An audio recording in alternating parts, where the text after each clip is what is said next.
ప్రస్తుతం తెలుగుదేశం పార్టీ మాచర్ల నియోజకవర్గ టీడీపీ అభ్యర్థి బ్రహ్మారెడ్డి ఉన్నారు. సరేం సార్, రాష్ట్రంలో ఎక్కడా జరగని రీతిలో మీ నియోజకవర్గం నిన్న గొడవలు జరిగిన దీన్ని ఏ రకంగా తీసుకోవాలి? ఇది రాష్ట్రంలో ఎక్కడా లేని అరాచక పరిపాలన మాచర్లోనే ఉంది. ఆ రోజు చెంబల్లో అన్నారు. అంతకన్నా ఇది తాలిబాన్ రాజ్యంగా నడుస్తున్న ప్రాంతం. చెంబల్లోయలో గజ దొంగలు కూడా వాడికి అవసరమైనప్పుడు వచ్చి దోపిడీ చేసుకొని పోతారు. ఈ తాలిబాన్ రాజ్యంలో ప్రతిరోజు దోపిడీ నడుస్తూనే ఉంటుంది అన్నమాట. అరాచకం నడుస్తూనే ఉంటుంది. ఉదయం 6 గంటలకే మా కార్యకర్తల మీద దాడులు మొదలుపెట్టారు. 5 గంటలకే ఇది వీళ్ళు ఏజెంట్ ఫామ్ తీసుకొని పోతుంటేనే దాడులు మొదలుపెట్టారు. మళ్ళీ మా మీద నెపం నడిచారు. ఓటమి భయంతో రాష్ట్ర వ్యాప్తంగా వైసీపీ నాయకులు కార్యకర్తలు ప్రజల్ని భయభ్రాంతులను చేసి ఓటింగ్ శాతాన్ని తగ్గించాలనే భాగంలో కుట్రగానే అన్ని చోట్ల ఇదే విధంగా వ్యవహరిస్తూ వస్తున్నారు. ఇంకొక మేజర్ ఇష్యూ ఏంటంటే ఫోర్స్ ఎక్కడ అవసరమో అక్కడ ఇది చేయకుండా ఎక్కడ పడితే అట్లా తెలుగుదేశం బలంగా ఉన్న చోట ఏమో ఫోర్స్ ఎక్కువగా పెట్టారు, వైసీపీ బలంగా ఉన్న చోట ఫోర్స్ తగ్గించడం ఘర్షణలకు తావిచ్చింది. అలాగే పోలింగ్ స్టేషన్లు కూడా కొన్ని ప్రాబ్లమాటిక్గా ఉన్నాయి.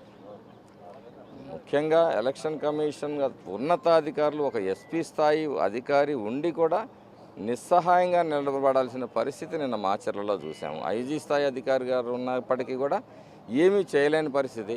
వారు చెప్పే సమాధానం ఏంటంటే ఫోర్స్ లేదు. మరి హైలీ సెన్సిటివ్ విలేజెస్ని ప్రొటెక్ట్ చేయలేకపోతే ఎలక్షన్ కమిషన్ ఉన్నట్లా లేనట్ట. ఈ 14 వెబ్కాస్టింగ్ అన్నారు. వెబ్కాస్టింగ్ అంటే వైర్లు కత్తిరించి పక్కన వేశారు, వెబ్కాస్టింగ్ అయిపోయింది. ఇంత హైలీ సెన్సిటివ్గా డిక్లేర్ చేయటం ఎందుకు? ఆ ఫెయిల్యూర్ అనే అపవాదు ఎలక్షన్ కమిషన్ తెచ్చుకోవడం ఎందుకు? చేస్తే కరెక్ట్గా చేయాలి. ఇప్పుడు అర్థమైంది ఏంటంటే ఈ భారతదేశంలో కాదు, ముఖ్యంగా ఈ ఆంధ్ర రాష్ట్రంలో ఓటరు ప్రజాస్వామ్యం అతిపెద్ద ప్రజాస్వామ్య దేశం ప్రపంచంలో ఓటు హక్కుని కాపాడటంలో కూడా ఈ వ్యవస్థలన్నీ విఫలమైపోయినాయి. ఆ ఓటు హక్కుని గొడవలన్నీ ఓటు దగ్గరే అయినప్పుడు ఆ ఓటు హక్కుని ప్రొటెక్ట్ చేయాల్సిన బాధ్యత ప్రభుత్వాల మీద కానీ ఎలక్షన్ కమిషన్ మీద పోలీసు వ్యవస్థల మీద ఉంది. వీళ్ళు చేత కాదు మా చేత కాదని చేతులు ఎత్తితే హింసకి మరి జరుగుతూ ఉంటుంది. ఇటువంటి పరిస్థితులు ఉన్నాయి. వాళ్ళు అనేక చోట్ల ఈవీఎంలు పగలగొట్టారు, రిగ్గింగ్లు చేశారు, దౌర్జన్యాలు చేస్తారు. రేపు కూడా ఎన్నికల తర్వాత కూడా వాళ్ళ వ్యూహం ఏంటంటే గొడవలు చేయాలి. గొడవలు చేస్తే ఇన్ కేసు మనం ఓడిపోయినా మన పక్క కొంతమంది ప్రజలు ఈ ముద్దాయిలు ఎవరైతే ఎక్యూజ్డ్ అన్నా మన తరఫున నిలబడతారు. ఇది ఒక వ్యూహంలో భాగం.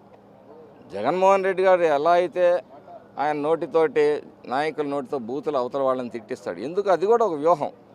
వీడు ఎట్టి పరిస్థితుల్లో అవతల దగ్గర చేరటానికి వీల్లేదు. ఈ విధమైన పరిపాలన, అరాచక పరిపాలన రాష్ట్రం పైనుంచి కింద వరకు నడుస్తూ ఉంది.